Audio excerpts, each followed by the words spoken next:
एक बहुत ही वीरान रेगिस्तान जहाँ की जमीनों के पार कोई भी जा नहीं सकता। वहाँ पर एक मिराज है जो कि एक भूतिए किले को छुपाए हुए है और ये किला एक दुष्ट जादूगर जिसका नाम केजर है उसका घर है। वो अक्सर अपने डरावने ड्रैगन को भेजता है कुंवारी सुंदर राजकुमारियों को चुराकर अपने महल में लाने के लिए। आज तक कोई भी योद्धा उस किले को ढूंढ नहीं पाया है और न ही किसी राजकुमारी को बचा पाया है। जैसे ही राजा ने ये कहानी अपनी बेटी राजकुमारी मीना को सुनाई, मीना ने हंसते हुए कहा कि अगर वो ड्रैगन उसे लेने आया तो उसे जरूर पछताना पड़ेगा। यह सुनकर उसके पिता जोर से हंस पड़े।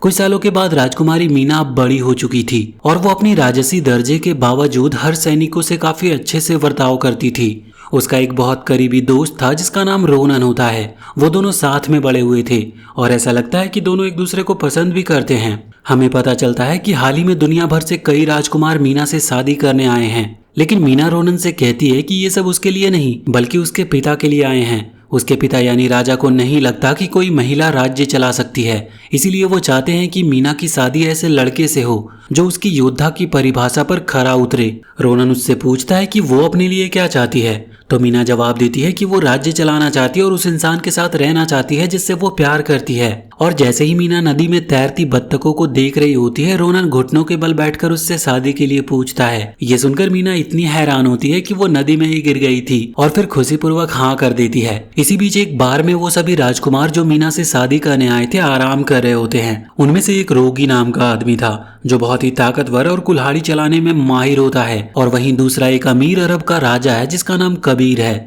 वो मीना से शादी इसीलिए करना चाहता है ताकि उसका राज्य जो अभी टॉप 10 में है शादी के बाद टॉप 3 में आ जाए। तीसरा है एक मोटा चीनी राजकुमार फचान जो पूरी तरह से अपनी मम्मी की बातों पर चलता है। ये तीनों जब मीना को रोनन के साथ देखते हैं तो जाकर उससे सवाल करते हैं। रोगी मीना से कहता है कि वो जल्द ही उसका पति बनने वाला है और इसीलिए उसे अब रोनन से दूर रहना चाहिए, लेकिन मीना साफ कह देती है कि उसे उनमें से किसी से भी शादी नहीं करनी और रोनन भी उसका समर्थन करता है। वो कहता है कि रोगी को ये हक नहीं है कि वो राजकुमारी को बताए कि उसे क्या करना चाहिए। इससे रोगी और भी गुस्सा हो जाता है और वो उसे धमकी देता है कि मीना की भाग्य उसके पिता तय करेंगे और उसे उसकी जुबान संभाल कर चलानी चाहिए क्योंकि उसने कभी तलवार नहीं पकड़ी है। तो रोनन जवाब देता है कि शरीर की सबसे ताकतवर मांसपेशियां दिमाग होती है, अगर कोई उसे सही से इस्तेमाल करना जानता हो। यह सुनकर रोगी उस पर हमला करता है, लेकिन मीना बीच में आ जाती है और कहती है कि अगर उसने कुछ भी किया तो वो राजा से जाकर शिकायत करेगी। मजबूरन उन राजकुमार को वहां से जाना पड़ता है। मीना तुरंत अपने घोड़े पर सवार होकर महल जाती है और अपने पिता से बात करती है। राजा बताता है कि कई राजकुमारों की माताएं उससे मिलकर शादी की बात कर चुकी है। मीना गुस्से में होती है और पूछती है कि क्या कोई पुरानी परंपरा उसकी खुशी से ज्यादा जरूरी है। वो अपने पिता से विनती करती है कि वो उसे रोनन से शादी करने दे। राजा जानता था कि रोनन एक काफी अच्छा और होशियार लड़का है, लेकिन वो कोई योद्धा नहीं था। अगर राज्य पर मुसीबत आती है तो वो रक्षा नहीं कर पाएगा, मगर मीना मानती है कि एक समझदार राजा एक ताकतवर योद्धा से ज्यादा बेहतर होता है। राजा अपनी बेटी से बहुत प्यार करता है और आखिरकार उन्हें शादी की इजाजत दे देता है, जिससे मीना खुशी से उससे लिपट जाती है। उसी शाम गांव के सारे लोग और सभी राजकुमार महल में इकट्ठा होते हैं। जब राजा राजकुमारी के पति का ऐलान करने ही वाला होता है तभी अचानक एक ड्रैगन आता है और मीना को उठाकर ले जाता है। रोनन उसे रोकने की पूरी कोशिश करता है, लेकिन ड्रैगन उसे जमीन पर पटक देता है जैसे वो कोई मामूली इंसान हो। राजा समझ जाता है कि ये जरूर केजर की ही चाल है और वो सबको बताता है कि जो भी मीना को केजर से बचाएगा उसी से उसकी शादी होगी और वही राज्य का अगला उत्तराधिकारी होगा। सभी राजकुमार इस मिशन पर जाने को तैयार हो जाते हैं। वहीं रोनन राजा से पूछता है कि उसका क्या होगा, तो राजा कहता है कि उसने गलती की थी। राजकुमारी को किसी हीरो की जरूरत है, किसी सोचने वाले की नहीं। काफी सोचने के बाद रोनन फैसला करता है कि वो भी मीना की तलाश में जाएगा। वो अपना बॉक्स खोलता है, अपना कवच पहनता और अपना धनुष उठाता है। नक्शा देखकर उसे पता चलता है कि ड्रैगन पूरब की ओर गया था, तो वो उस दिशा में निकल पड़ता है। जब रोगी देखता है कि रोनन उस जंगल को पार कर रहा है जिसे कोई पार नहीं कर सकता, तो वो उसे मारने के लिए निकल पड़ता है ताकि मीना सिर्फ उसी को मिले। उधर मीना जब होश में आती है तो वो खुद को केजर के किले में पाती है जो कि बहुत ही ऊंचे पहाड़ पर बना हुआ था। वो चारों ओर घूमती है और देखती है कि वहाँ चारों तरफ सोने की बनी राजकुमारियों की मूर्तियां हैं। वो अजगर जो मीना को लाया था एक बूढ़ी औरत में बदल जाता है और मीना का स्वागत करता है। वो बताता है कि बहुत कम राजकुमारियों को इस किले में आने का मौका मिला है और उनमें से कोई भी वापस नहीं गया गया। बूढ़ी औरत कहती है कि ये किला डरावना नहीं बल्कि मजेदार है। केजर अब अकेला महसूस करता और वो एक दोस्त ढूंढ रहा है और वो दोस्त है राजकुमारी मीना। ड्रैगन मीना से कहता है कि अगर वो केजर को खुश और दिलचस्प बनाए रखेगी तो उसका जीवन यहाँ पर बहुत ही सुंदर होगा, लेकिन अगर वो उसे बोर कर देगी या उसका दिल दुखाएगी तो वो भी बाकी मूर्तियों की तरह सोने की बन जाएगी। किले के अंदर कुछ राक्षस नौकर केजर की लंबी दाढ़ी को संवार रहे होते हैं और वहीं कुछ नौकर उसे नए कपड़े लाकर दिखाते हैं, लेकिन वो उन्हें फेंकने को कहता है क्योंकि उसने ये कपड़े पहले ही पहन रखे हैं। उसे तो अपनी नई प्रेमिका के लिए कुछ नया और स्टाइलिश चाहिए। तभी वो ड्रैगन जो एक औरत में बदल सकता है वहां पर आकर केजर को बताती है कि उसने मीना को ला कर दिया है। केजर खुश होकर उसे इनाम देना चाहता और पहली बार उसे बताता है कि जादूगर फिन कहाँ पर छुपा हुआ है। दूसरी तरफ जब रोनन जंगल में सफर कर रहा होता है तो वो देखता है कि एक बहुत बड़ा सांप एक भालू और उसके बच्चे को निगलने की कोशिश कर रहा है। वो उनकी मदद करने की कोशिश करता है लेकिन उसे धनुष चलाना तक नहीं आता था और उसका हमला बेकार चला जाता है। फिर वो सोचता है कि सांप किस चीज से डरते हैं। तभी उसके दिमाग में सपेरा आता है और वो जल्दी से एक खास पौधे से बांसुरी बना और उसे बजाकर सांप को बहकाकर नदी के किनारे ले आता है और नदी उसे बहा कर ले जाती है। रोनन को बहुत हैरानी होती है जब वो देखता है कि भालू और उसके बच्चे बात कर सकते हैं।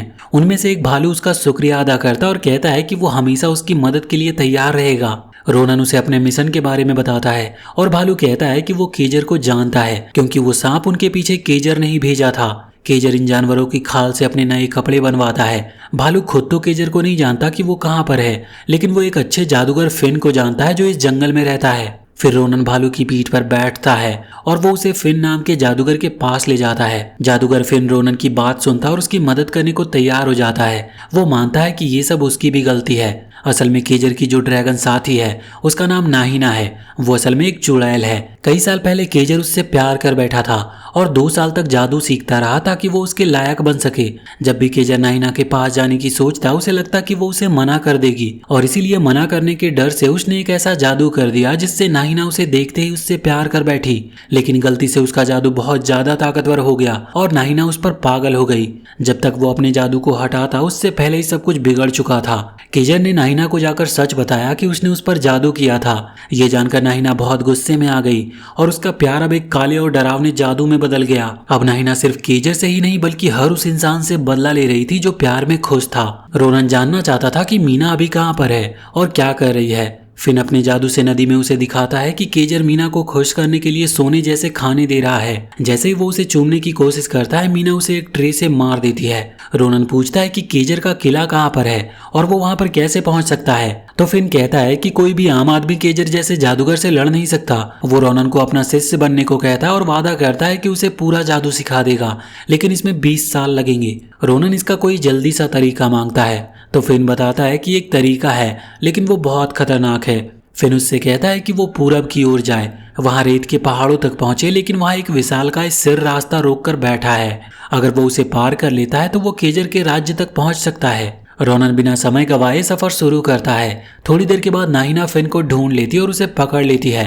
रोनन उसे बचाने की कोशिश करता है लेकिन रोगी उस पर कुल्हाड़ी से हमला कर देता है और उन दोनों की लड़ाई एक चट्टान के किनारे तक पहुंच जाती है। यहाँ पर रोनन खुद की रक्षा करता है और ब्योर नाम का भालू उसकी मदद करता है, लेकिन वो भी घायल हो गया था। रोनन और रोगी लड़ते हैं और रोगी गिरने ही वाला होता है लेकिन रोनन उसे बचा लेता है। रोगी उसे मारने की कोशिश भी करता है लेकिन खुद ही नीचे गिर जाता है। इधर नाहिना फिन को केजर के किले में ले आती है और केजर से उसे कैद करने की गुजारिश करती है। केजर पूछता है कि जो लड़की वो लेकर आई है वो इतनी जंगली क्यों है। नाहिना कहती है कि आजकल की राजकुमारियां ऐसे ही होती है। उधर मीना जो एक कमरे में बंद थी कुछ कपड़ों को जोड़कर रस्सी बनाती है ताकि खिड़की से भाग सके। उसे केजर की टोपी जमीन पर पड़ी मिलती है और जैसे ही वो उसे पहनती है उसे पता चलता है कि यह अदृश्य करने वाली टोपी है। वो उसका इस्तेमाल करती है और जो सैनिक उसे पकड़ने आते हैं उन्हीं को वो पिंजरे में बंद कर देती है। केजर अपने सभी सैनिकों को आदेश देता है कि मीना को ढूंढो वरना सबको सजा मिलेगी। मीना केजर की लंबी दाढ़ी को एक खंबे से बांध देती है और टोपी हटाकर सामने आती है। वो धमकी देती है कि उसे और बाकी राजकुमारियों को छोड़ दे। केजर उसे पकड़ने की कोशिश करता है लेकिन मीना फिर से टोपी पहन लेती है और उसकी दाढ़ी बंधी होने के कारण वो गिर जाता है। मीना फिर से अदृश्य होकर नाहिना की उंगली से हरी अंगूठी निकाल देती है जिससे वो बाकी राजकुमारियों को आजाद कर सकती थी। वो अंगूठी का इस्तेमाल करती है और सबका जादू तोड़ देती है। सभी राजकुमारियां खिड़की से भागने की कोशिश करती है लेकिन तभी नाहिना आ जाती है और मीना को रोक देती है। रोनन जंगल में फचान को देखता है जो किसी राक्षस से बच रहा था। वो उसकी जान बचाता है। रोनन कहता है कि वो घर चला जाए, लेकिन फचान कहता है कि वो बिना राजकुमारी के नहीं लौट सकता क्योंकि उसकी माँ ने उसे भेजा है और वो खाली हाथ लौटकर उसे नाराज नहीं कर सकता। काफी लंबी यात्रा के बाद वो रेगिस्तान में पहुंचते हैं जहां से केजर का राज्य शुरू होता है, लेकिन राज्य एक सोए हुए विशालकाय सिर ने रोक रखा था। वो उसे उठाने की कोशिश करते हैं, लेकिन इससे वो नाराज हो जाता है। रोनन को वहां पर कई सैनिकों की लाश दिखती है जो पहले उस सिर से लड़ चुके थे। तभी रोनन देखता है कि वहां रेत नहीं बल्कि सूखा हुआ नदी का रास्ता है। वो सोचता है कि अगर पानी वापस लाया जाए तो शायद सिर उन्हें रास्ता दे दे। रोनन, फचान और भालू मिलकर एक गुलेल बनाते हैं जिससे वो बांध को तोड़ देते हैं और नदी फिर से बहने लगती है। जैसे ही पानी सिर को छूता है वो उड़ जाता है और कहता है कि पानी ही उसका घर है और उसके भाई केजर ने उसे कैद किया था, और शुक्रिया करने के लिए वो रोनन को एक जादुई तलवार देता है जिससे केजर को हराया जा सकता था। केजर की दाढ़ी में उसका जादू था, अगर वो तलवार से उसकी दाढ़ी को काट दे तो वो जीत सकता है। वो विशालकाय सर अपने जादू से रोनन और उसके साथियों को केजर के किले तक पहुंचा देता है। उधर मीना किले से भागने की कोशिश कर रही थी। वहीं जेल में उसे फिन मिलता है जो उससे पानी मांगता है। पानी मिलने के बाद फिन बताता है कि रोनन आ रहा है, लेकिन मीना परेशान हो जाती है क्योंकि रोनन ने कभी तलवार तक नहीं चलाई है। मीना दौड़कर रोनन को गले लगाती है, लेकिन असल में वो केजर था जो कि उसका भेष बदल कर आया था। वो मीना को पकड़ लेता है, तभी असली रोनन आ जाता है और वहां पर लड़ाई शुरू हो जाती है। फचान और भालू भी आ जाते हैं और सभी मिलकर सैनिकों से लड़ते हैं। यहाँ पर रोनन और केजर की लड़ाई होती है।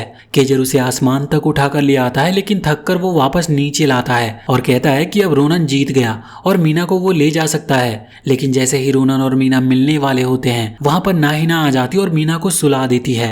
यहाँ पर केजर रोनन पर हमला करता है, लेकिन रोनन उसकी दाढ़ी काट देता है जिससे वो एक सोने की मूर्ति बन जाता है। लेकिन मीना अब भी सोई रहती है और उसे कोई जगा नहीं सकता। फिन कहता है कि ये नाहिना का जादू है और वो इसमें कुछ भी नहीं कर सकता। वहीं फिन जमीन पर अदृश्य टोपी को देखता है और वो रोनन को उम्मीद दिलाता है। वो नाहिना को ढूंढने जाता और कहता है कि उसे घर ले चले, वो जाग जाएगी। रात को कैंप में नाहिना आती है और सबको सुला देती है। फिर वो फचान पर जादू करती है कि वो रोनन के सीने में तलवार घोंप दे, लेकिन फचान जादू को झेल लेता है। तभी वहां पर रोगी आ जाता और सोते हुए रोनन को छुरा मार देता है और मीना को उठाकर ले जाता है। वो मीना को उसके पिता के पास लाता और कहता है कि मीना जादू में है, लेकिन अगर वो उससे शादी कर ले तो वो जादू टूट सकता है। तो राजा तुरंत ही शादी के लिए तैयार हो जाता है। उधर नाहिना असली रोनन को देखती और हंसती है कि प्यार ने ही उसे खत्म कर दिया, लेकिन वो रोनन नहीं फिन था जिसने अदृश्य टोपी पहन रखी थी और असली रोनन को छिपा दिया था। यहाँ पर फिन नाहिना से माफी मांगता और कहता है कि अगर वो मर गया तो नाहिना का जादू भी टूट जाएगा। नाहिना का गुस्सा खत्म हो जाता है और वो रोनन को अंगूठी दे देती है जिससे मीना का जादू टूट सके। जब राजा रोगी को राजपाट देने ही वाला होता है तभी फचान आ जाता और सच्चाई बता देता है कि असली हीरो रोनन है और रोगी ने उसे धोखा दिया था। राजा उलझन में होता है कि किसकी बातें माने। तभी रोनन आता और सच्चाई सबको बताता है। वो अंगूठी निकालकर मीना का जादू तोड़ देता है। मीना जागते ही रोगी को पीछे से मारती है और यहाँ पर सभी फिर से मिल जाते हैं और सारा राज्य जश्न मनाता है। राजा रोनन और मीना को अपना आशीर्वाद देते हैं और रोगी को जेल में डाल दिया जाता है। वहां पर बहुत सारे मेहमान आते हैं और वो सभी राजकुमारियां थी जिन्हें मीना ने बचाया था। और इसी के साथ ये मूवी यहीं पर खत्म होती है। तो वीडियो अगर पसंद आई हो तो चैनल को सब्सक्राइब करके बेल आइकन जरूर दबा लें और कमेंट सेक्शन में हमें बताएं कि आपको ये कहानी कैसी लगी।